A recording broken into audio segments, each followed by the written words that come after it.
It turns out that on January 20th, 2009, no one was more ready for George W. Bush to move on than Mr. Bush himself. The last I saw both of you, I was on the ground at Andrews and you were walking up the stairs. At what point on that trip did you look at each other and say, my goodness gracious, it's over? To me, it ended right then.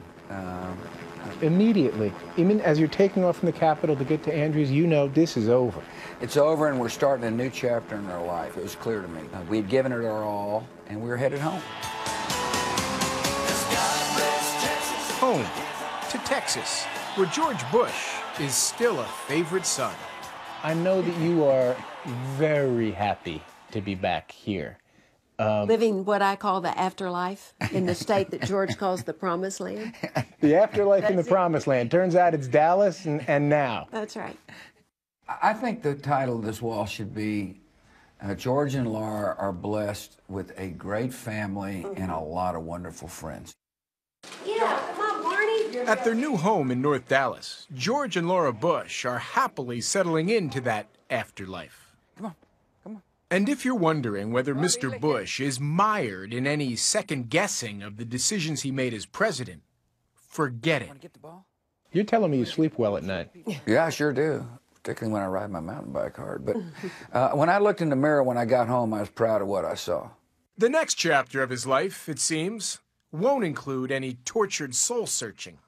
In other words, after 8 years of being the president and making a lot of decisions, which I chronicle a lot of them here in this book, I knew I did not compromise principle in order to affect my standing in the short term.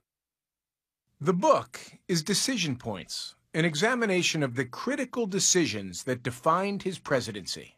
The first voice the reader gets is your voice. When's the last day you can remember not having a drink? It opens on a personal note, with a decision he says made all the others possible. The decision to stop drinking that he made at his wife's urging 24 years ago. What do you remember about the motivation that you needed to say something to your husband?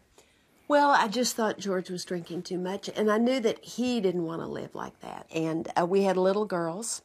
We were 40 years old, so I would say things to him. Also, and I wrote about this in my book, my dad drank a lot, and I didn't really want to have that in my family. Were you drinking too much, or were you an alcoholic?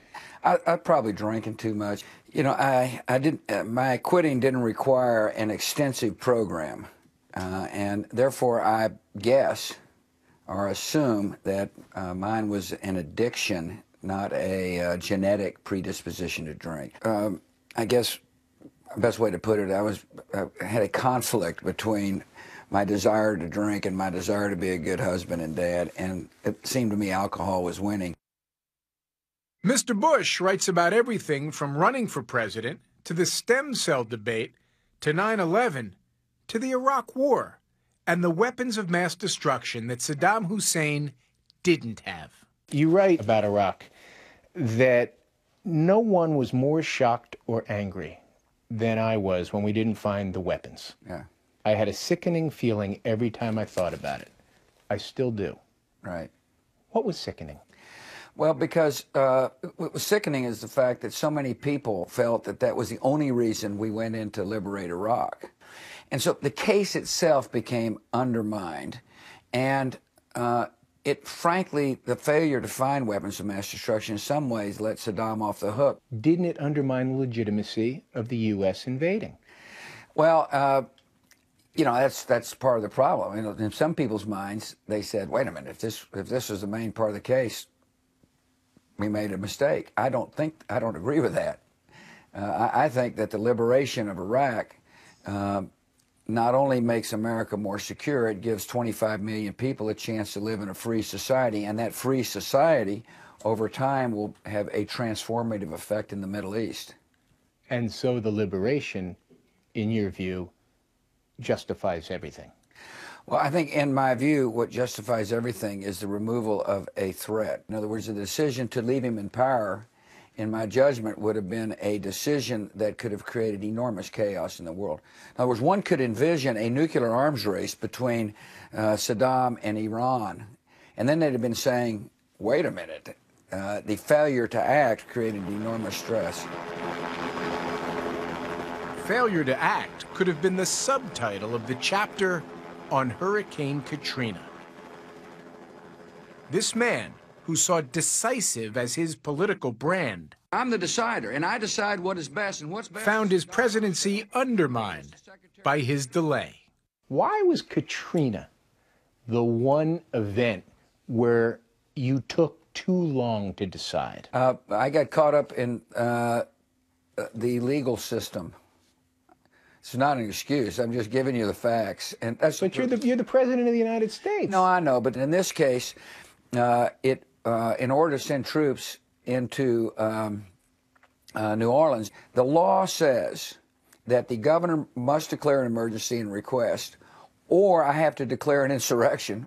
In retrospect, now knowing what I know today, which is, it's not exactly what you get to do when you're sitting there, I would have sent in troops quicker. There was a common feeling that after Katrina, you could never fully regain the trust of the American people.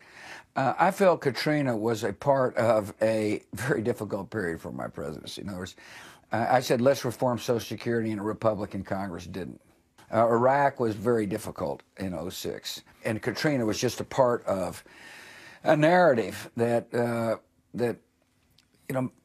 began to undermine me personally with some of the public, a lot of the public for that matter. The long knives were out, which is when the White House can be at its loneliest. How does it work, Mrs. Bush? Do you offer point of view, criticism, when you're in the heat of it? Sure, all of those things, but not a lot of criticism. There are plenty of critics already for who lives in the White House, and that's just not really our relationship. Did we talk about issues? Sure. But also, I knew when he came home late in the afternoon from the Oval Office that, what he wanted to do was sit with me and work on the jigsaw puzzle that we worked on and watch baseball on television or football on television or some other sport and relax. We always have really just had the comfort of each other's presence. And I knew that's what he wanted when he was at home. Not that she ever held back when she felt he needed her unvarnished opinions. I remember a few examples when you said I was going down the wrong road, like, you better watch your language, Buster. Well, that kind of thing, for sure. There's an old poster out west, as I recall, that said, wanted, dead or alive. I remember when I said that, and I got back, she said, it wasn't a harsh tone. It's like, hey, you probably could put this a little better. And, of course, I said, everybody understood what I meant. I was a little defensive, I must confess. But, her point was, you're the president, and, yeah, you're plain spoken, but sometimes your plain spokenness sends the wrong signals. And to this day, she remains his biggest protector and quick on the draw. In terms of how you understand how you were perceived, is there a liberal bias in the media? Yes. He doesn't have to answer, but I will. Why do you jump in so quickly? No, I'm only kidding. I really don't know. But I will say that I really do see for most Americans a great feeling of affection for George that you don't read about. Yes, I think there's a sort of a conventional wisdom that's put out by the press. And that conventional wisdom tilts left. Yes. The book is his chance to take on what he says are misconceptions, like the one about the shadow president. The question I always get the most is, was Cheney running the place? Yeah. We laugh because, and I'm sure Dick Cheney would laugh, and anybody who's in the White House would laugh because that's one of the myths that arise when you're the president. And I do, Dick Cheney came to me, and he said, if you want to replace me, do it.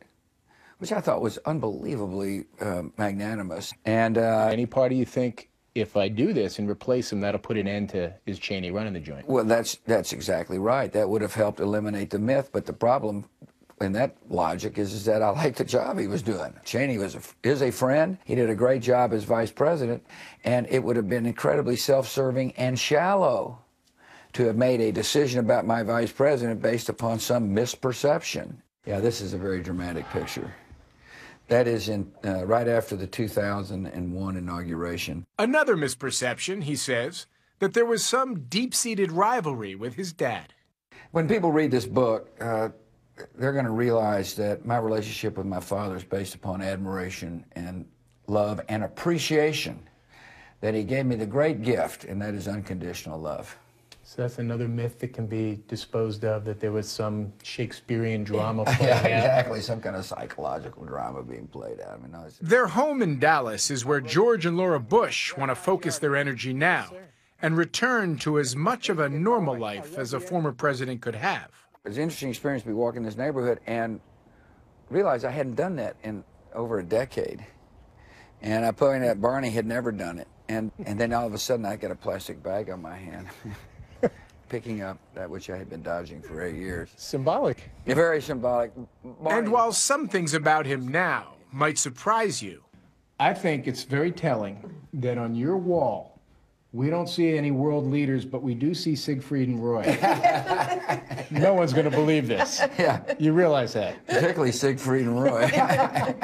for the most part, former President George W. Bush is very much the man you remember. I'm a content person. I'm stuck by my principles. In other words, I didn't sell my soul for politics. I came out of 8 really interesting years, a better person. My family is strong. My friends are my friends. Chances are George Bush's critics will remain infuriated, his supporters enthusiastic, and his book won't change too many minds on either side. A philosopher once said, you live life forward, you understand it looking backward. It's pretty good. When you look backward, what is your biggest regret? Well, I've got regrets in not finding weapons of mass destruction because, as we discussed earlier, that undermined the case for us, for us being there. I regret not bringing Osama bin Laden to justice. You know, I mean, for the guy utter dead or alive, and neither case took place when I was president. I regret mission accomplished. There's a lot of things I wish I could have done over, but in life you don't get to do them over. You can learn from those mistakes, but when you're president, you know, There are no do-overs. there's no do-overs.